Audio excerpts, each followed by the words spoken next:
Welcome to another conversation with the ZipDeal team. Well, we're unzipping. This is the unzipped video series where, well, gosh, it kind of feels strange, Ryan. Ryan Leslie, if you don't know Ryan Leslie, he is, well, somebody that has been in the industry for a long time, just like myself. And now over at ZipDeal, well, he's helping them actually build a very significant brand of something that really probably belongs in every single dealership. And I don't say that lightly. I know that you guys are big fans of your own product, but Sure. I can't wait to talk to you about it today. And so, welcome, Brian. How Well, are you thank today? you. 22 or 23 years, something like that, on the vendor side of the desk this year. So, yeah, it's been a Couple of little while. decades. Yeah, Yeah. it doesn't feel that long in some ways. I guess that's how people talk about getting older, but it doesn't feel like that some days. And other days, I'm like, man, have we been talking about online reputation management for 100 years? And you see the same recurring themes happen over and over and over again. It's like the ball just resets. But yeah, Yeah. it's been a minute. It's been a lot of fun. I've thoroughly enjoyed my time helping dealers and learning and experiencing new things that technology can help them do. And I think Yeah. ZipDeal really fits into that. I think so too. And I always I like to let people know very transparently when it's folks that I've known for a long time in this industry. You and I've known each other a long time. I mean, Yeah. you're dropping nuggets on people already. A couple of decades of experience is nothing to, shake a stick at. It I was I a say all the genuine time that experience is usually the thing that's the biggest differentiator for me. I'm a broken record when it comes to that. And you and Danny and that whole team over there, it's you guys are loaded with it's not as if you just started something and you've got a couple of few years of experience in the car business. You got decades. we tallied it up. It's close to 100 years of in the seat dealership experience between Danny, who I love Danny. Danny, who's most of that, right? Like he's been around forever. But Yeah. Danny and Marlo and TJ and Jeff too. They've all spent some time sitting in the seat and doing the work. So yeah, it's really cool to have. And Steve obviously Yeah. still doing that. But yeah, it's really cool to have that level of experience to be able to pull upon when we have a great idea. I say this a lot about talking about being in this 22 years, but man, you and I have seen a bunch of technologies enter this space in search of a problem. And Oh, it's been awesome to get to represent a technology that's here because a problem was discovered and the solution was built, and that's just a different feel when it's coming out of a dealership for me. It's been really really fun and exciting to be a part of that. yeah. That's a perfect segue. So today, as another unzipped conversation, to let people know kind of what Zip Deal is. One, for me, you guys hit the radar when I saw dealers who are your customers saying things unprovoked, not a sponsored ad. You didn't even ask them. In fact, I already know because I've asked you guys this. You didn't know they were saying these things. My level of awareness went up when I started with dealers that I've been connected with for years, started saying, "Oh my goodness, Zip Deal. Like, where have we been without this?" Yeah. So I want to take your last comments there and segue into we're going to talk about how ZipDeal enhances the car buying experience, something that we've been talking about. We talk about this now. Like, how can we make that experience for the customer better? And I think there are a lot of people that talk about it in ways that aren't helpful at all. Mm. It's almost that maybe it pacifies the fact that they know that they should be doing things that improve it. But I want to start with a few questions with you and just get your thoughts on, like, to you, what would you say are still the biggest frustrations for car buyers when they're deciding to purchase a vehicle? Yeah. And it's more like in the after, like you've made the decision and now you're like, okay, now what? I had a really interesting conversation actually just this morning with a dealer friend, and I asked him, "When was the last time you bought a car as a customer buys a car?" And I think this is the biggest disconnect, right? Because those of us in the industry, especially those that sell cars, man, you don't buy one the same way a customer does. You just don't. So you show up and it's ready for you to go. The customer says, "Yes, I'll buy this car." and then they sit and they wait and they don't know what's going on. They don't know why it's going on. All they know is it's taking way too long and they just want to be somewhere else. If you look at the stats, half the time they spend in the dealership is spent after they say yes. And they're unengaged and they're probably doing things that don't help the dealership, certainly don't help profitability. I tell this funny story. Before I came on board, it was just a couple months before I came on board. I was familiar with ZipDeal. I knew a little bit of it because I'd known Danny for so many years and I knew what he was working on, but I didn't really have a really solid connection to the mission at that point. I helped my mother-in-law buy a Hyundai. I was playing third base. I went with her. I was there to, help her make all the right decisions and so on. So I had some expectation of how this was supposed to go.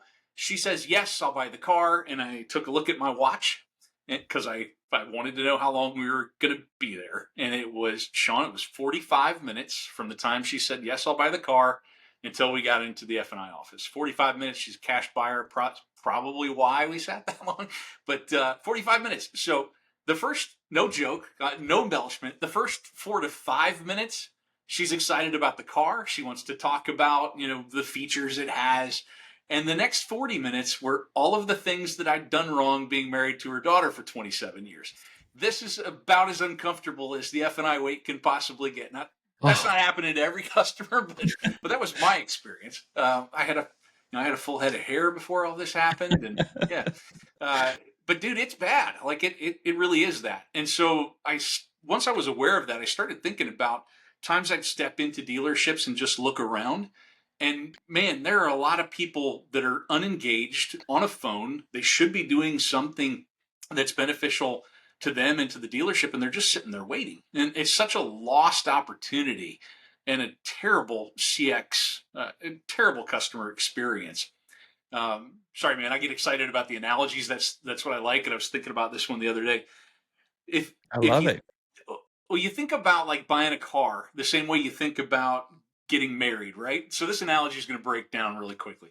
But in that dating time and courting time, you're making a lot of effort to try to get the attention of this person that you want to be married to. You're Yeah. sending them emails, you're sending them notes, you're writing them letters, you make sure you call them every couple days, right? So as the relationship matures, you get to the point where you're ready to propose, you get down on one knee, she says yes. Imagine if you just parked her in the corner and you didn't talk to her again until the wedding day. That's what's happening in the dealership, right? We say yes, I'll take the car, and then it's how's the weather a couple times maybe, but that salesperson's actively trying not to engage because they don't want to blow up what they think is a closed deal. That's not the consumer experience that the customer wants, and it's certainly not one that benefits the dealer. Hmm. Is I that a love. stupid analogy? No, no, no. I use that analogy for when I'm talking to people about attribution. I use the slightly different, but I use the example of like when you decide that you want to propose to somebody, you can't say that you wanted to propose to them the first time you met them. It Yeah. doesn't happen. So like when you are like first point attribution or last touch point attribution, both of them are wrong.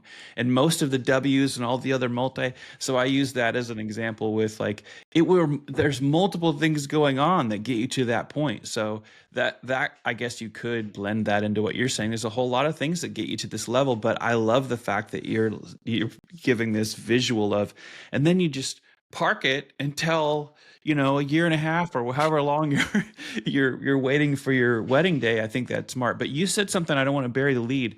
I love that you use the categorization of lost opportunities, Hmm. because for a lot of dealers right now, actually, it's always like this, but we get, and it's not, we get comfortable. It's that we get comfortable when times are really good for the industry, right? So when we have supply and demand issues, like demand issues that we had during COVID, the going's good for a long period of time, and then it gets back to fundamentals. In our industry, we always pat ourselves on the back, as I think we should most of the time, that we're resilient and we keep doing things, but the lost opportunities, they're all over inside of really the whole vertical. And on the retail side, ZipDeal occupies a place where it's like, wow, there's probably multiple lost opportunities in a big category that you could be utilizing that for. Curious, I guess, maybe to take you into your thoughts on specifically how ZipDeal's system from a pre-delivery perspective improves the post-purchase experience for the customer. Yeah. I mean, there's a whole lot of things to talk about, but the first one is that, man, we are lumping a bunch of responsibilities on our salespeople. Like, task overload is absolutely a thing. And when you make everything important, nothing's important. So these key Mm. things that you've assigned to the salesperson to do post sale, it's really hard to hold them accountable to doing all of those things, especially if they don't have a connection to, let's be blunt about it. It's not connected directly to their pay plan, and you don't have a way to track, and there's no accountability. All these things that they're supposed to do just kind of fall off of the table. But there's some really critical components of that for CX. So I think it's a multifaceted problem. You've got, what's the consumer's expectation? Like, what kind of feeling should they be expecting throughout this purchase, and especially at the time right after they've made a commitment to you? It's a verbal one at that point, but they've made a commitment. That should be the peak of euphoria, and they should have a legitimate expectation of, this is the best it gets, right? I've agreed to do this.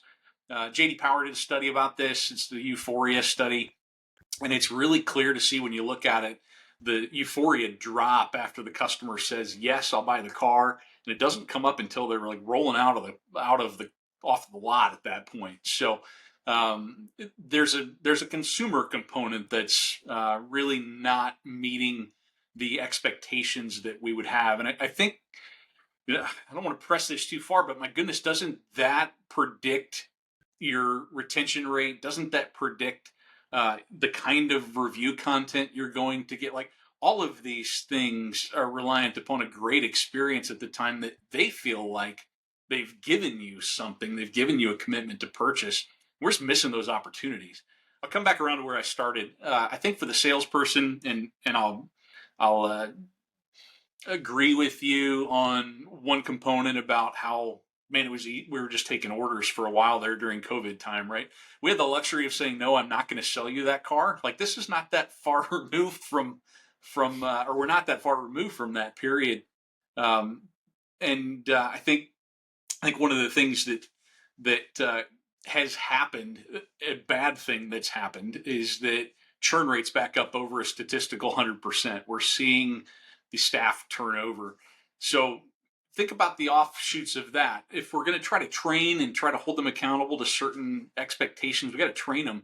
But if we're putting a new button, a new seat, or a new button in the same seat, month over month over month over month, and in statistical churn, you're in a perpetual training motion, and you're never going to achieve the goal that you've set out, because people don't adopt to that training as quickly as they're churning over. So it's the perfect problem for technology. It really is, to set some guardrails and to help to come alongside the human and do the things that the human doesn't do well, so that the human can do the human things that humans do well. But you got to have technology to help set those guardrails and really drive down that path in a way that's consistent and measurable. Yeah, a couple things there that again that just really stuck out to me. Again, kind of even come back to lost opportunities.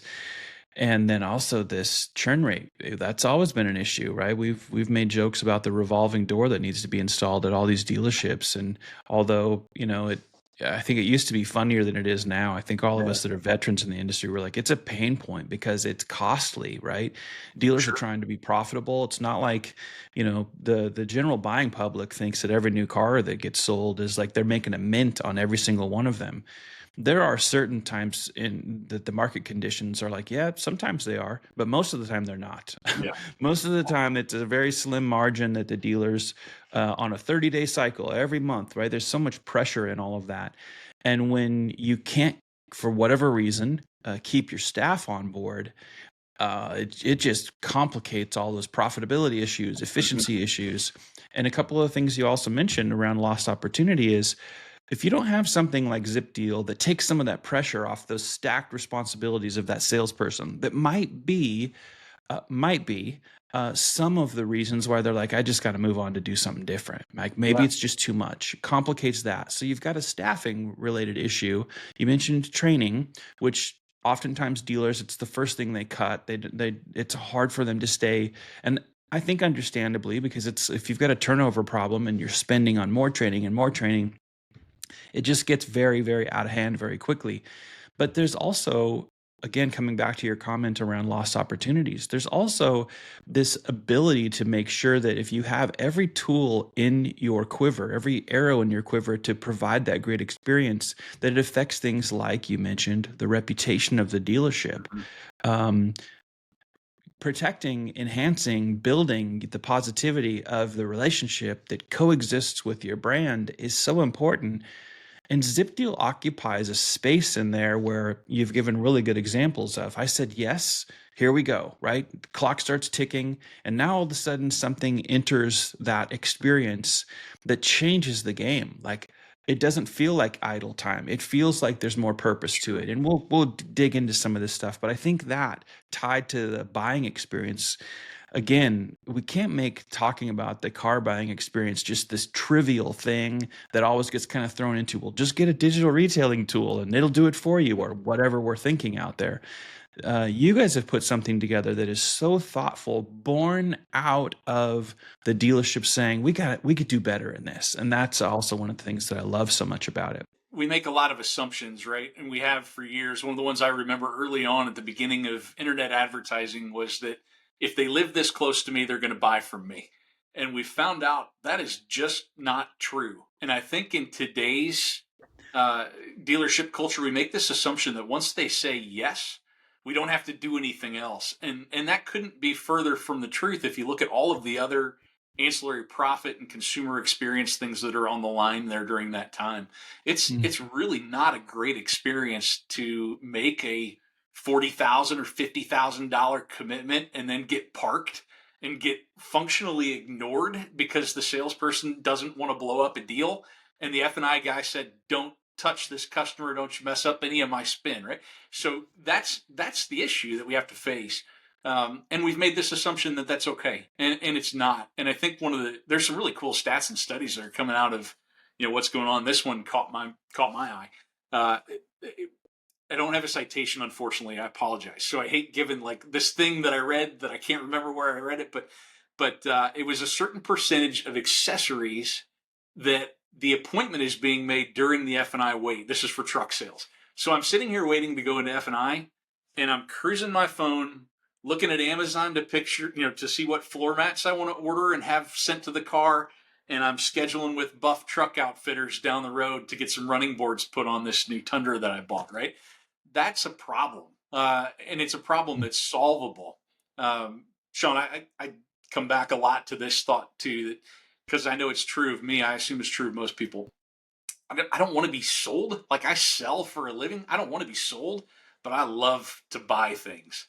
You show me Mm. something and it resonates with me, take my money, right? Like I'm really quick to buy.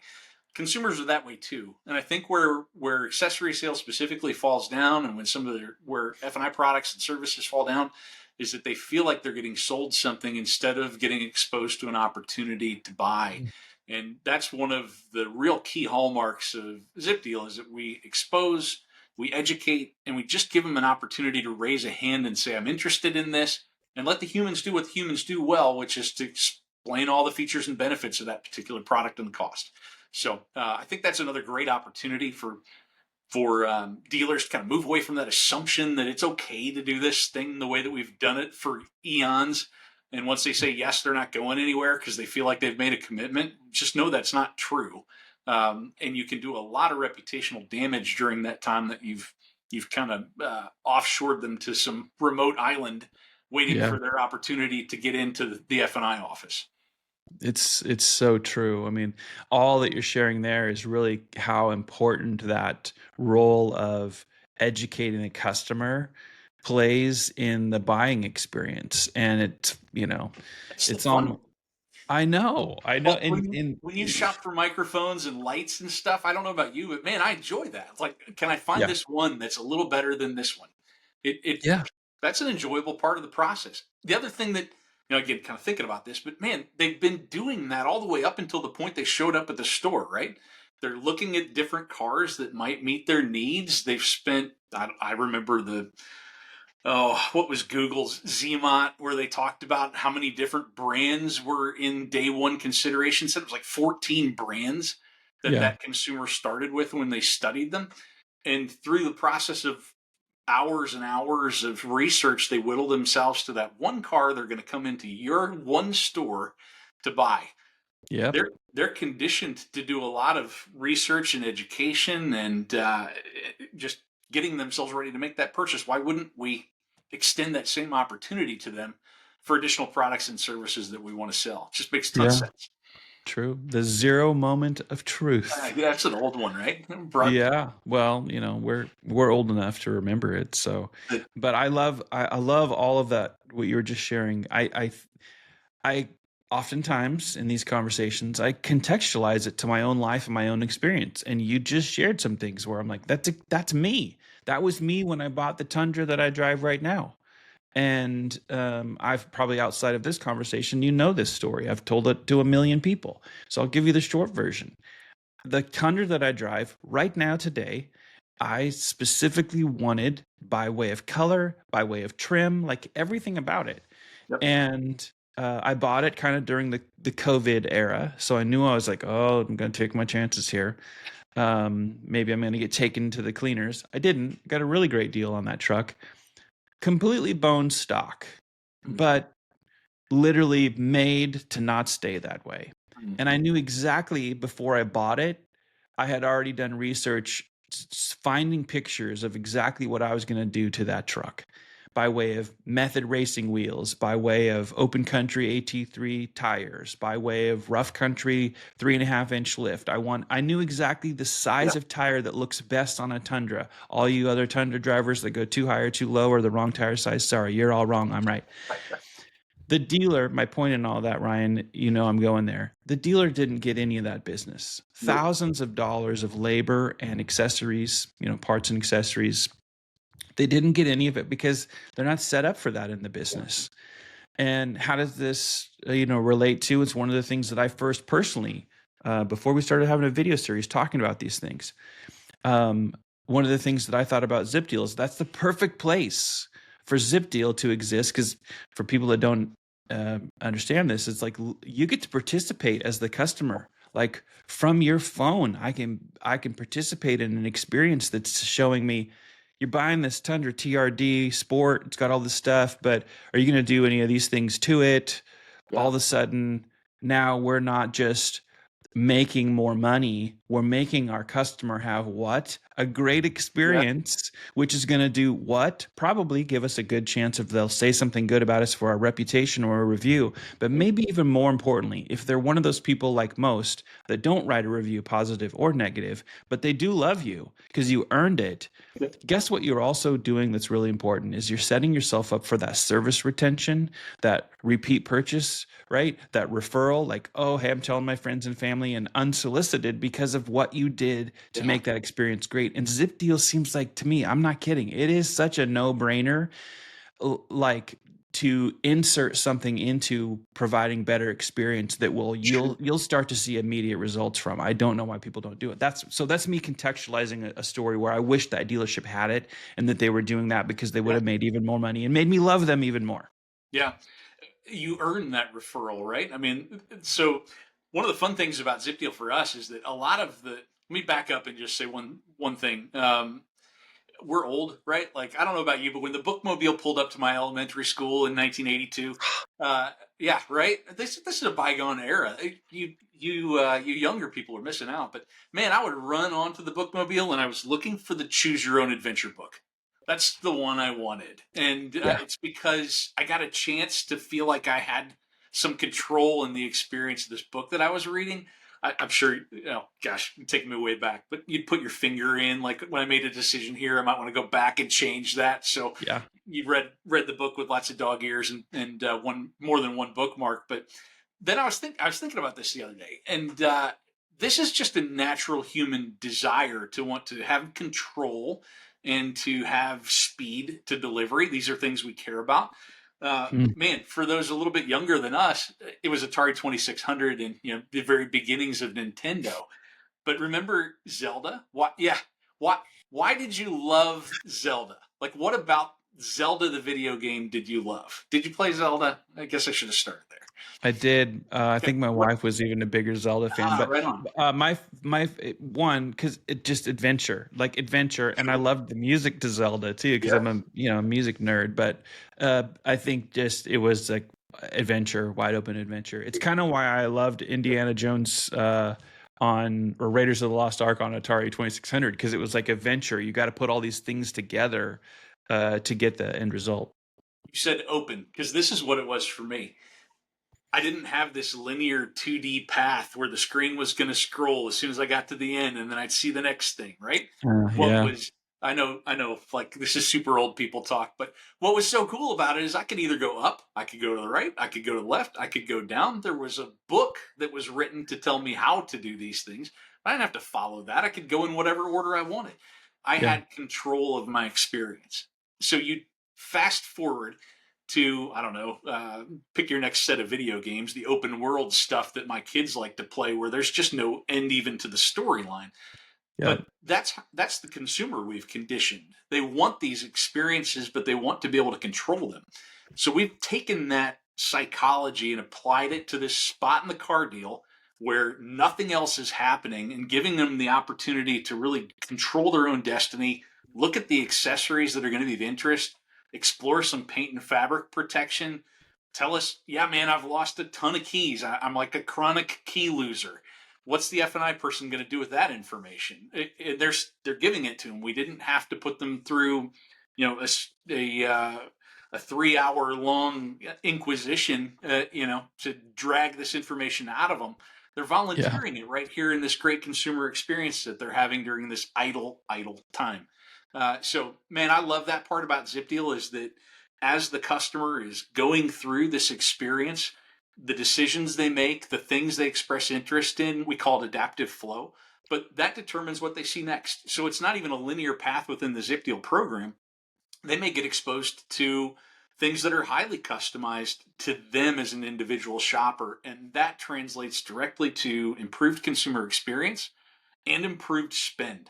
They're going to buy Mm. the things they're allowed to educate themselves on much faster than they buy the things that you're trying to sell to them. There's another Yes. goofy cartoon. Sorry, man. I love talking with you. I say that right out of the gate, but because I know we share a lot of same things. But I'm sure you've seen this. For anybody that Exclamation point, by the way, on what you just said. You just people want that journey to be by themselves. If yeah, you've done your job, if you've put the right tools in their hands, and then they absolutely tell you and they let you know when they want you to enter the process with them. But for a 100. long period of time, if you've done it right, they don't want you on that road. Yeah, and Anyway, this is their entry point too, right?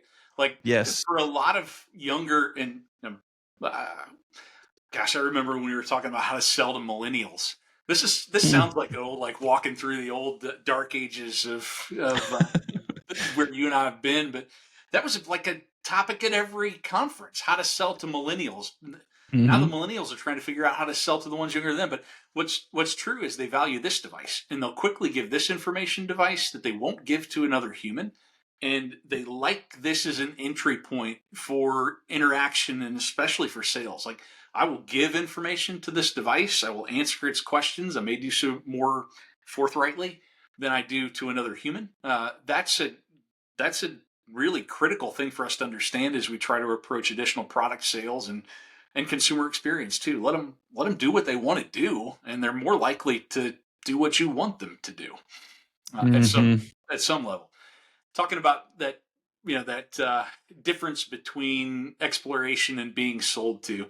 There's a goofy cartoon of the king of the army fighting the battle, and he's got the soldiers on horseback with the swords, and the caption says, "I don't have time to talk to the salesperson," or something along those lines. Well, the sales guy that's come up is, he's selling machine guns and tanks, right? So I'm in the middle of this war. I don't have time to talk to a salesperson. I love that cartoon, especially because I sell to car dealers. We're so wrapped around what has to happen right now that we sometimes forget about the opportunity to improve and how that could could dramatically change things. But I think the same thing's true for the customer too. Like, man, nobody wants to get, again, come back to it. Nobody wants to get sold to, but we sure do like to buy. And if we find a better way to do things, we're quick to adopt those and quick to use them. And if that's beneficial to the dealer, that's great. That's just smart business. Yeah. Yeah. Yeah. I think it's so important. I wish people would remind themselves of this all the time, especially in our world, on both sides of our industry, retail, selling cars, and all the service providers selling their services and products to dealers. If they would incorporate this into their approach, that just simple. Remember that people really like buying things, but they hate being sold things. Yeah. It's such a simple thing to keep in your mind as you think about how are we going to market ourselves? How are we just going to approach people? How are we going to talk to people when they walk by our booth at a trade show or an event? If we're not putting up a booth, but we're attending because we're brand building, how are we going to incorporate that in our conversations? It's such a simple concept, but it drives so many people across generations, right? You're talking about us being the old guys. We are. We're pioneers. We've been doing this for a long, long time.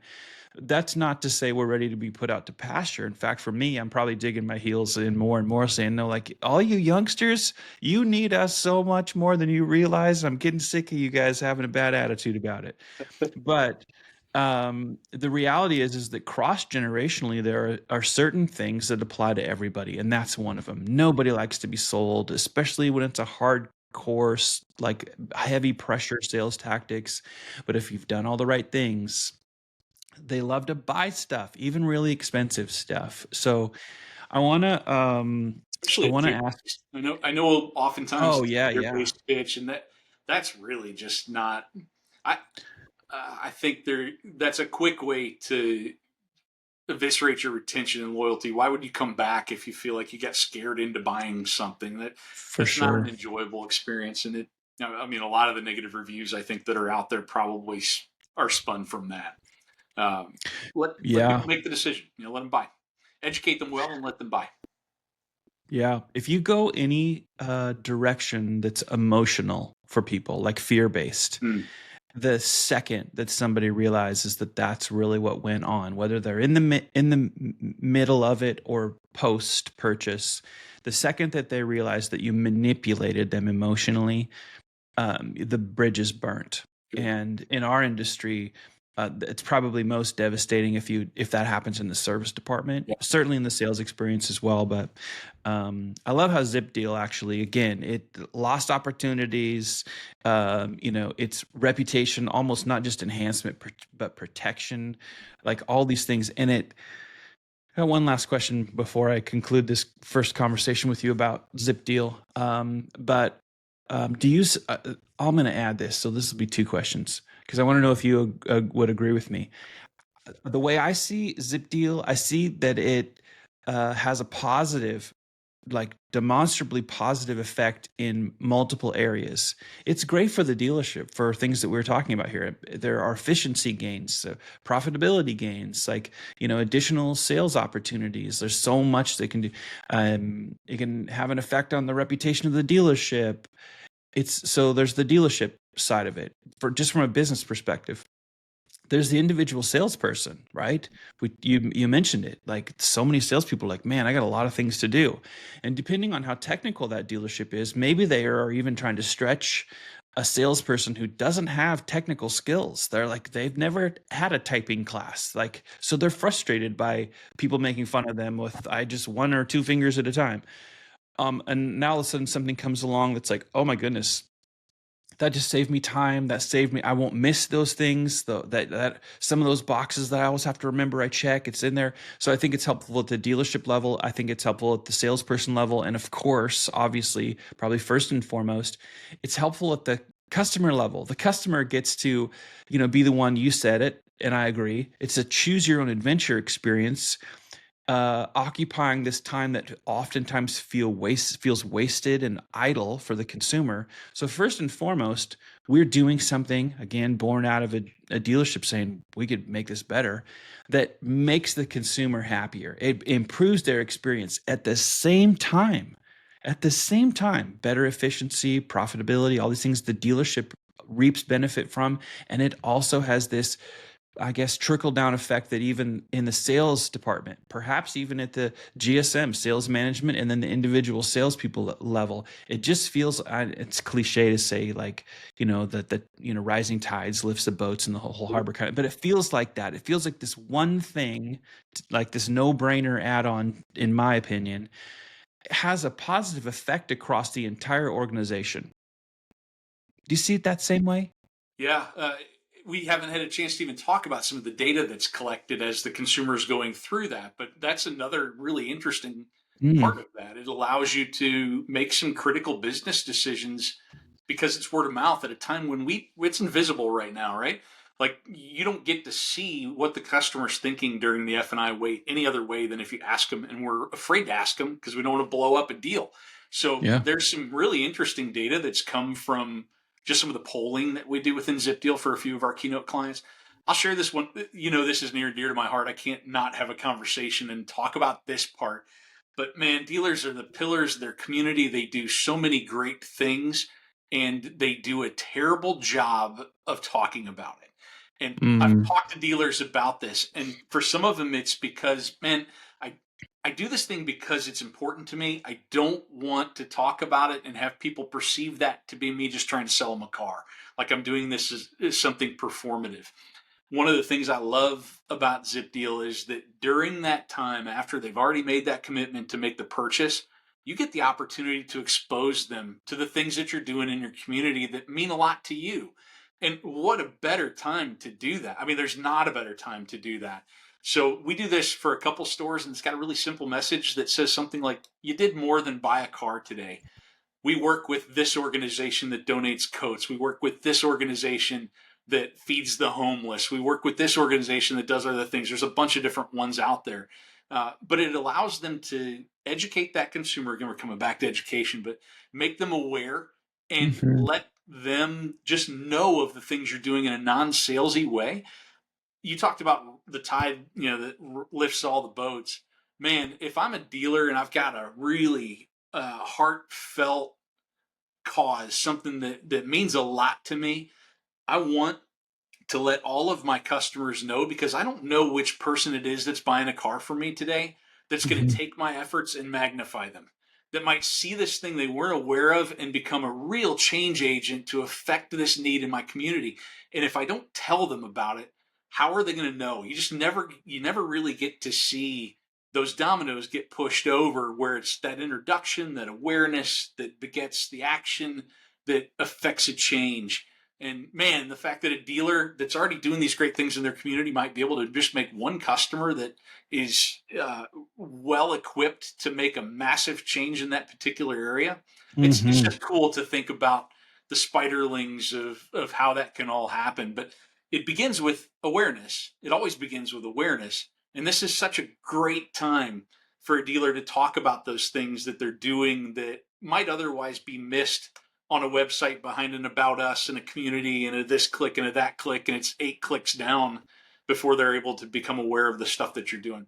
Man, I would love to see a customer coming back in, not for service, but coming back in with a wrapped toy because you're doing Fill a Ford for Toys for Tots, and it's off Mhm. service cycle, but here they are stepping into my dealership to drop off a toy because I made them aware at the time of purchase that this was something that we did and it was important to me. That's Yeah. community building that causes retention and loyalty to skyrocket when they can embrace the same causes that you embrace, and you give them a pathway and a channel to help come alongside you and do those things. Man, that's the stuff I get excited about. One little itty bitty small piece of the things that we can do with ZipDeal. It's taking that time that's otherwise lost and applying it in a way that's beneficial to the customer and also to the dealership. I love that. I love that so much that now I'm going to make you do an entire additional interview. We'll talk about Zip Deal in the context of that, because that topic alone, well, I know it's near and dear to your heart, but and I know why, but I can't agree with you more around how dealers are the pillars of their communities. They always have been. Again, I contextualize a lot of things to my own experience of being a little boy and walking into the Ford dealership where my uncle was the service and parts manager, a tiny, tiny little Ford Lincoln dealership that had room for one car in there.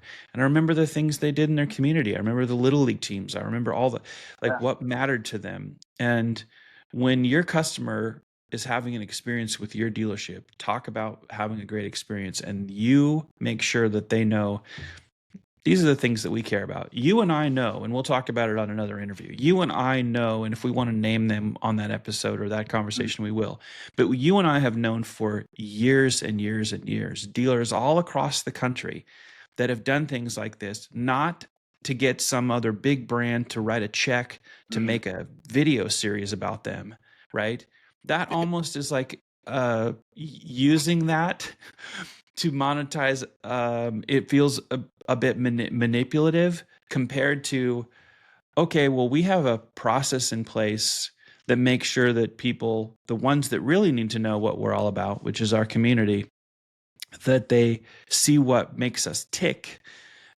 That's exactly what makes people want to go back to a dealership and say, I'm coming back here because I know you guys do toys for tots, but that's not the only thing you do. I know that you do all these other Right. amazingly, awesomely charitable things in the industry and in the vertical and in the community. It's so important to touch on all of that. Well, for the folks that have listened and or watched, by the way, do you have a last thought before Yeah, I? it just brings out the human that you and I know because we've spent 20 years working with these humans. And the Yes. average customer that buys a car every 4 or 5 years, now that's extended, they don't get to see that human any other way, I think, than through what they do in the community. So it's just super important that we free ourselves up to talk about it. And I think, man, everybody in this industry should be really proud of the things that the industry has accomplished. And I look forward to talking with you about that.